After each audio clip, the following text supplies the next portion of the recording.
Hello everyone, my name is Zidyep Jonathan, and I am a final year student of the Department of Metallurgical and Materials Engineering, Air Force Institute of Technology, Kaduna, Nigeria. So today we'll be talking about Nano, and this is the beginning of my series, which is Nano with Zidyep. So for the first, we're talking about Nano. What is Nano? And most of us might have heard about Nano in our previous, maybe in class or in somewhere else, but we might have not really came into really have studied and know what Nano really is. So today we'll be briefly talking about what Nano is. So firstly, I would like to say that Nano is it comes from a Greek word called nanos, which means dwarf. And we all know what dwarf means. When they say dwarf, it means something is short. So, and it simply means 1 billionth of a meter.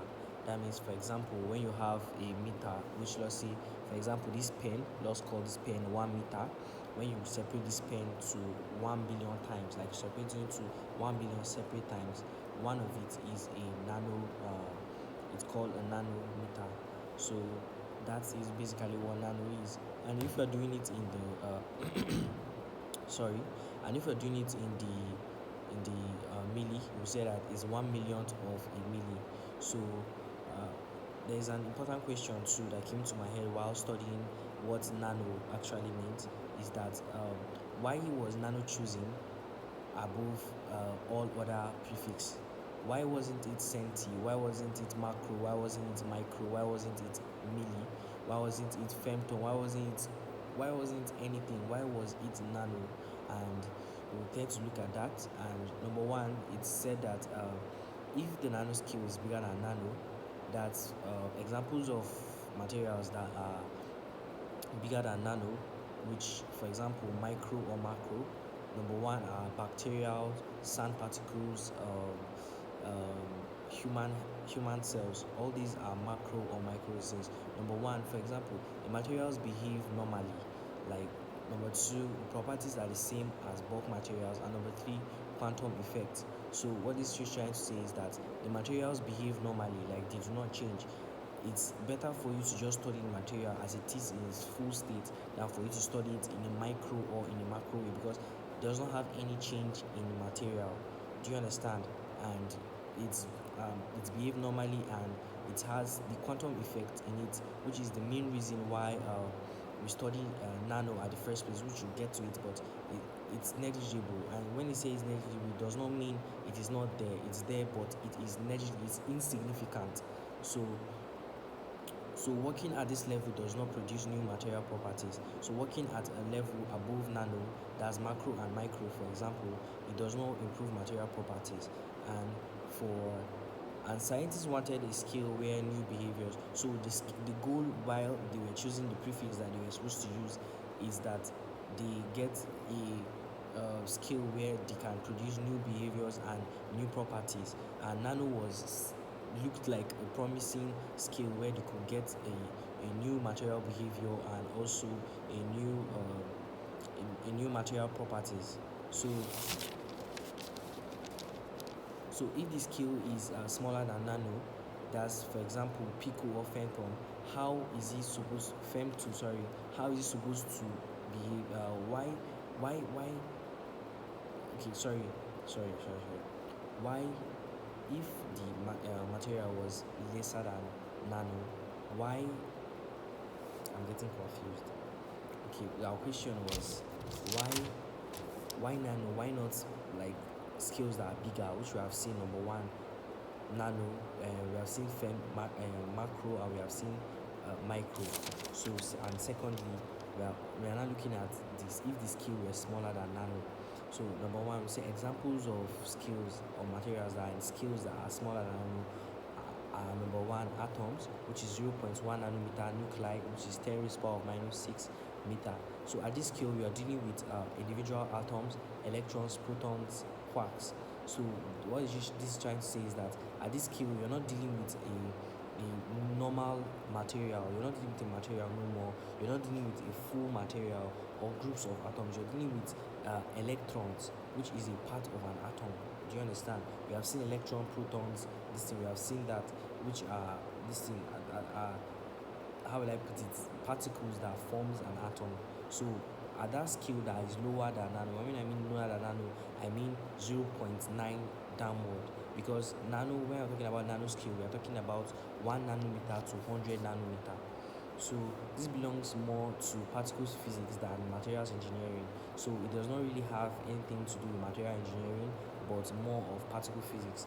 And that's when we're talking about scales that are below nano, which is, for example, pico and also femto. So this scale is too small. Is too small for practical materials engineering. So the problems are extremely difficult to manipulate, requires enormous energy, and structures can not easily be built. So these are reasons why they cannot be considered. These are reasons why materials and skills below the nano cannot be considered. We said number one, extremely difficult to manipulate. Number two, requires enormous energy, and two, structures cannot easily be built. So uh, then thirdly, we're going to look at nano, and we said nano is the sweet spot. So nano scale, which we said is from 1 to 100 nanometer, is perfect because of these few reasons. Number one, it is large enough to contain many atoms. It is small enough for new physical effects to appear. So it's large enough to contain many atoms. Like at that scale, it's large enough to contain atoms. Below it cannot contain atoms because it's already at states where you see particles as like electrons, so it cannot contain that much atom. Do you understand? And for the top, and secondly, it's small enough for new physical effects to appear. At that state, it has more surface. It has more surface area, but we're going to talk about that. Maybe let me talk about that. Let me. So at this scale, the major phenomena dominates is what? At this scale, two major phenomena dominate, which are what? Number one, surface area to volume ratio increases dramatically. Quantum confinement begins to influence electron behavior. So at this scale, surface area to volume ratio increase dramatically. So when you see surface area to volume ratio, it means that it tends to have more surface atoms at this scale. Do you understand? And then quantum confinement, which is, for example, when the electron, which sometimes at that scale, at nanoscale, acts as a wave. Do you understand? It's not able to move freely, so it gets confined in that nano. It get confined and it's not able to move freely, and so due to that, it tends to cause new properties. Like for example, gold that is yellow at its bulk, when it's at a bulk material, it tends to be red at that nano scale, like because due to that quantum confinement, that's the electron being trapped within the nanoparticle and not being able to express its full wavelength. Do you understand?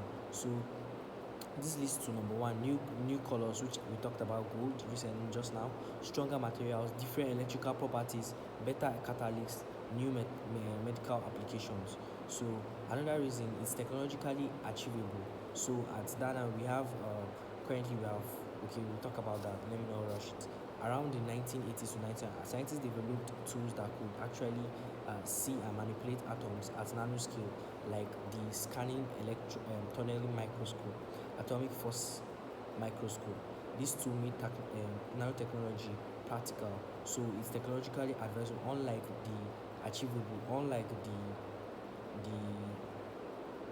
unlike the femto and the pico, you get, that are not technologically achievable because we do not have the technology to really harness that particle currently than that of the nano. So we have seen reasons why. Number one, we have seen nano, what nano means, where we said it's a Greek word from called nanos, which means dwarf, and we have seen how it's been 1 billionth of 1 meter. And we have also seen why we choose nano. Why didn't we choose any scale? Why we had mini scale? Why not any scale? Why nano? We have also seen these three things now. So I think that should be the end of this video. But then I would like to add again to say that what I'm saying here is based on what I've learned and how I've learned it. And these videos I'm taking are one take. Do you understand? And I do not edit them to avoid perfectionism. So these videos are one take, and this is what I've learned today, and I'll see you in the next video. Thank you very much, and peace out.